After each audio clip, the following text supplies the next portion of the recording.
As United Methodists, we have three pillars. We focus on doing good, do no harm, and stay in love with God. So in that nature, I would like us to take a moment of silence to reflect on the ways in which we are doing good and continue to do good for the rights for all persons.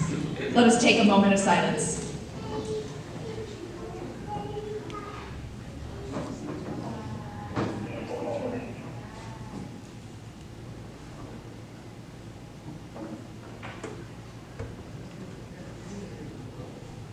Amen.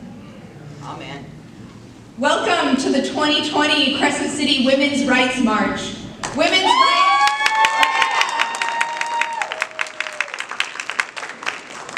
rights are indeed human rights, and human rights are women's rights. This is the basic and original tenet for which we unite to march in Crescent City today.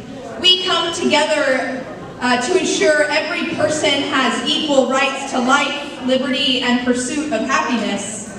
We also want to recognize and honor those people who have helped us get this far, but more importantly, we celebrate those who will lead us into the future. And today, we begin with Jermaine.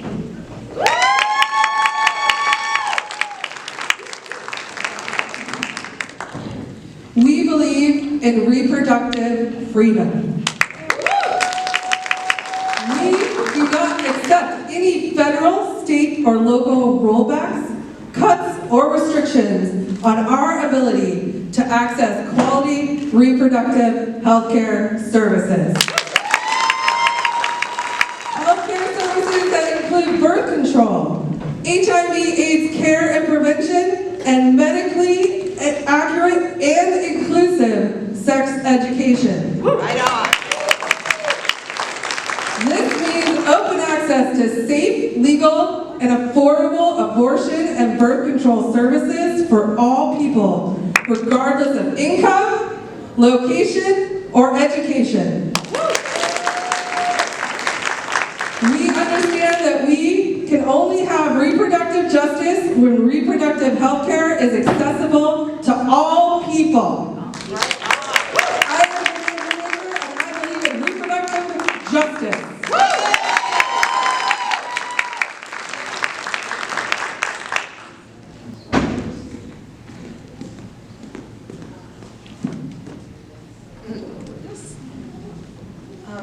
My name is Hilda, and I'm a Mexican-American. And I want you to know that we're all here because we can no longer be observers. We can no longer sit here and watch in the sidelines while everybody everywhere is suffering injustices of every kind. We know that we can't sit in the sidelines and be observers and just talk into the ether without our words having any consequences. We're revolutionaries. That's what we want. We threw off our observer's hats a long time ago when we decided to step up and step forward. We want to make a difference.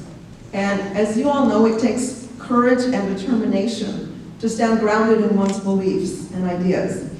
And being a revolutionary isn't an easy task, because you have to always be prepared what's thrown your way. By standing up for what we believe, we can make a difference. So, how many of our wives have to be left husbandless?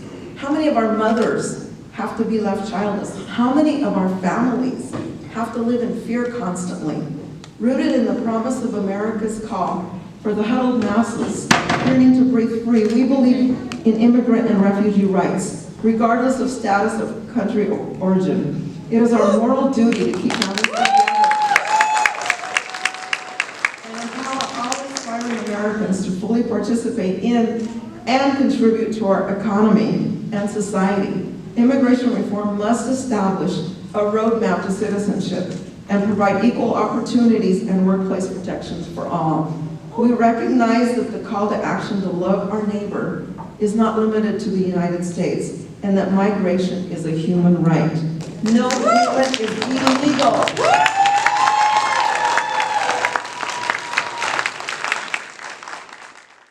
I'm Persephone. We believe in rights for the LGBTQI community. We must have control over our bodies and be free from gender norms, expectations, and stereotypes.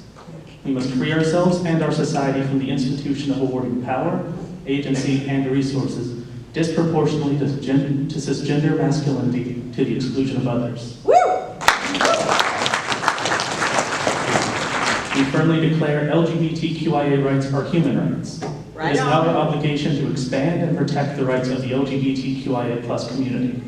This includes access to non-judgmental, comprehensive health care with no exceptions or limitations, access to name and gender changes on identity documents, full anti-discrimination protections, access to education, employment, housing, and benefits, and an end to police and state violence, especially in the disproportionate violence seen against trans women of color.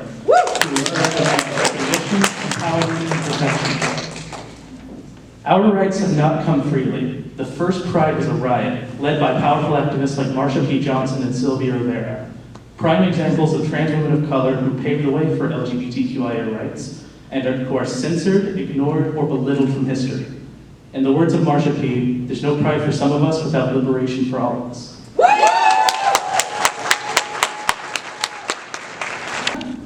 We all know historical women who have stood up for what they believe in.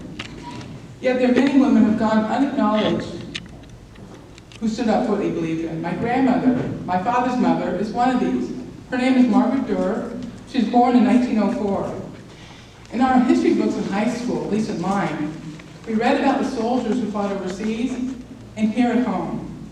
Yet we never heard about the warriors here at home who fought a 72-year war. The warriors were women, their weapons were words, spoken and written. Their struggles were winning the right to vote. They met a lot of resistance, but they persisted. My father's future mother was one of these women. When she's a young teenager, she marched with the suffragists. She stood up for what she believed in, that everyone should have a voice.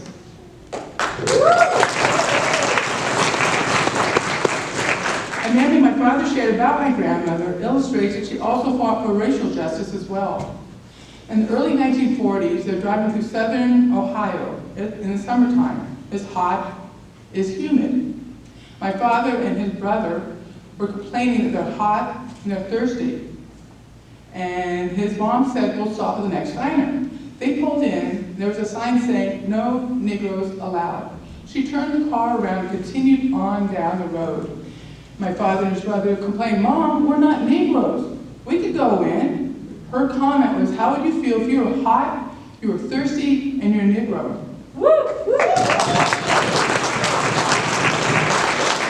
When she was a teenager, she stood up for women's civil rights. And with a young family, she stood up for racial justice.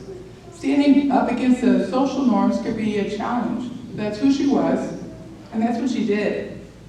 I've talked about my grandmother, but I'm sure there are many of you here in the audience who knows a woman, family member, neighbor, friend, community member who stood up for what she believed in, even against the social norms. Maybe it's time that we all stood up together. Thank you.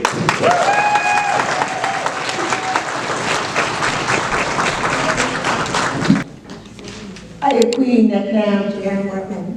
I'm a Yurok tribal member. I'm a descendant of the Taladani and the Karuk tribes. And I asked, how do I value myself? How do I find my self-worth? Do I take my value from the public policies and the regulations that are in place to make life for our Native American woman better? The ERA was recently passed, so now am I equal to a man? Am I worth $5? In 1850, the first California governor proclaimed a declaration for the eradication of Native Americans. Imagine a room of elected men thinking of, how do we get rid of all these Indians? Let's put a bounty on their heads. Let's give them $5 if someone brings in a killed Indian. But we need to take it a step further. There was another group of men who distributed that money. And then there was another group of men who went out and killed Native Americans for money. So do I take my self-worth from that legislation? And those men that enacted those laws? that believed that California would be better without Indians. Their thought legacy continued. They had children, and their children's children had children, and now they're our neighbors. In the early 1800s, John Sutter was a prominent landowner. He had over 700 indentured Native American slaves. Has anyone heard of Sutter Hospital? Yep, named after him. Or do I take my value from how natives are currently treated? In June of last year, California governor formally apologized to Native Americans through an executive order for the state's dark history of violence against indigenous people. It's called a genocide, Newsom said. No other way to describe it. And I'm sorry on behalf of the state of California. So there was an apology to Native American people for the government's slaughter of our ancestors, family separations, and forced servitude, according to his office, but it was only 170 years after the act. Policies that we all vote for. Native Americans, however, have only had the right to vote since 1962, so we're still learning how to do that. Currently, there are over 5,700 Native women missing, and few resources are being used to find them, mainly because of the conflict of laws on whose jurisdiction is the reservation. Quote, some women get erased a little at a time, some all at once. Some reappear. Every woman who appears wrestles through the forces that would have her disappear. She struggles with the forces that would tell her story for her, or write her out of the story. The genealogy, the rights of man, the rule of law, the ability to tell your own story in words or images is already a victory, already a revolt, says Rebecca Solnite in the book, Men Explain Things to Me. So I thank you for allowing me to claim the telling of part of my story. I celebrate with all of you our victory to tell our stories, and welcome to our revolt.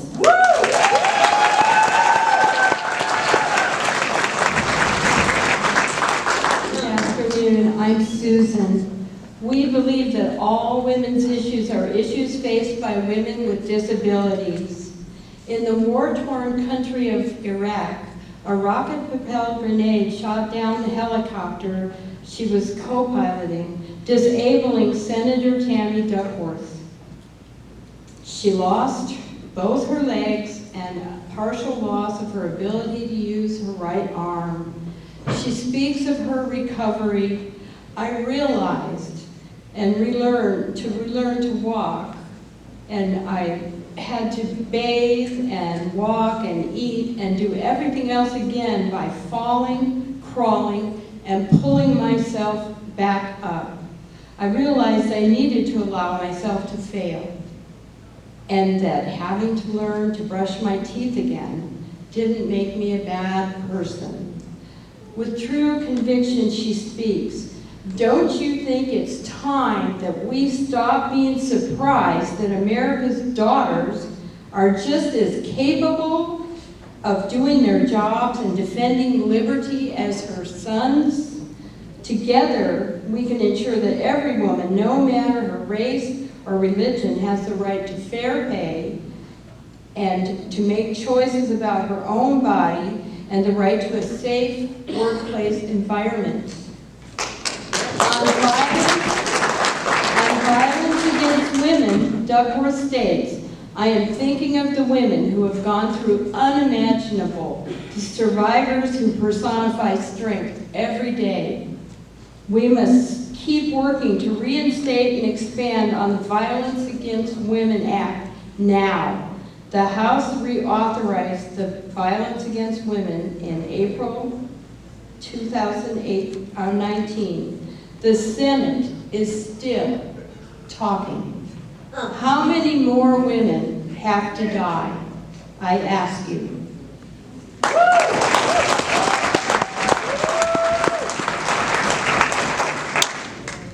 Good afternoon. The Equal Rights Amendment to the United States Constitution is designed to guarantee equal rights to all American citizens regardless of sex.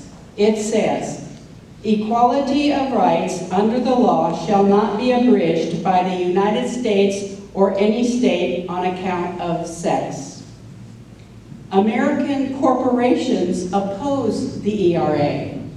Corporations profit by charging women for the same product more than they charge men. Corporations save money when they pay women employees less than men employees when they're doing the same job.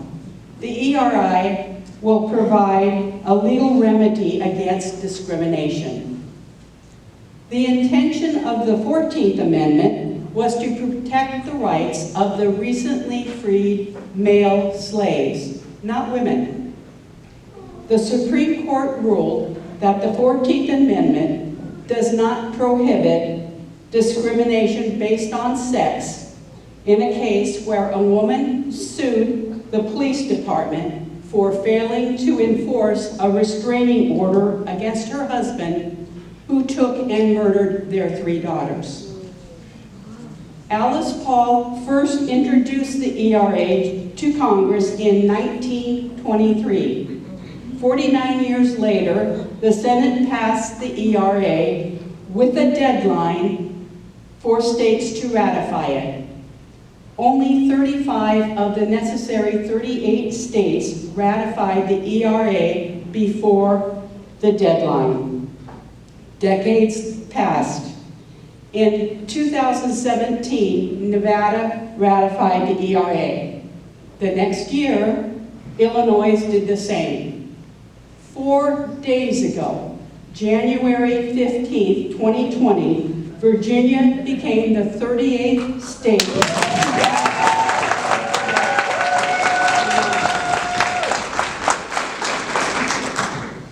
The House of Representatives Judiciary Committee voted and passed Congresswoman Jackie Spears' bill to remove the deadline for ratification written in the ERA's preamble.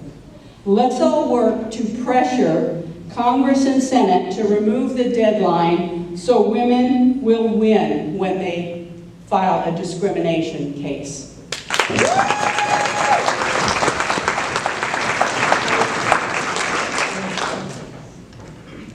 Hello. We believe that creating workforce opportunities that reduce discrimination against women and mothers allow economies to thrive. We believe that all workers, including farm workers, retail workers, and educators, must have the right to organize, and that unions and other labor associations are critical to a healthy and thriving economy for all.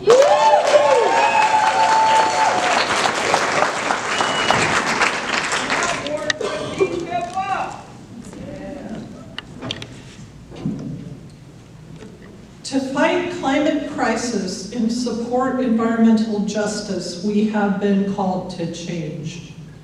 And to do this, we have to recognize the role of Indigenous women in conservation. Indigenous women are disproportionately affected by climate crisis. Indigenous peoples are 5% of the world's population, but they are connected to more than 1/4 of the Earth's surface. They protect 80% of global biodiversity. Indigenous managed lands show less species decline and less pollution. Many Indigenous women are climate warriors. Some have paid with their lives. The call to action is clear. We must listen. So what are we going to do from here? Really, it's just as easy as take the first step. Greta says action, and I am ready to look deeply into my life pay attention to the wisdom of the women around me, and change. Every day I resolve to do something to honor the earth. The lists of what to do are everywhere, and it's easy to figure out. You are here. Woo! That's the first step. What are you going to do tomorrow? What causes can you contribute to? What action will you take to save your grandchildren and your earth? What will you do to fight climate injustice? We start by taking our inspiration from the indigenous people in our area, and we start today. Woo!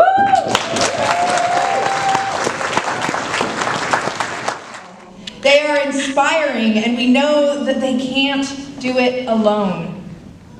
Some of you may be aware that tomorrow is the day that we set aside to celebrate the work of our beloved Reverend Dr. Martin Luther King Jr.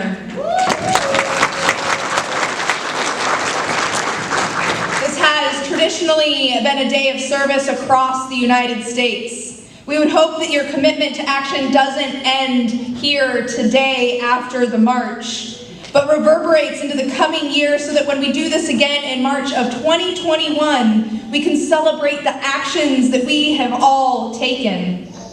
We challenge you to take part in 52 hours of community service or public service by December 31st of this year. Whether it is 1 hour a week volunteering in a classroom or 4 hours a month as a public servant, how will you step up to make our community better? Now, let's take that first very important step into making our world a better place for all. We'll meet outside on the grass on the corner of the school for a group photo, and then you'll find a map in your agenda for 2 options for marching. So remember to be safe, don't impede traffic, and stay on the sidewalk as we step up together. Let's go out and raise our voices.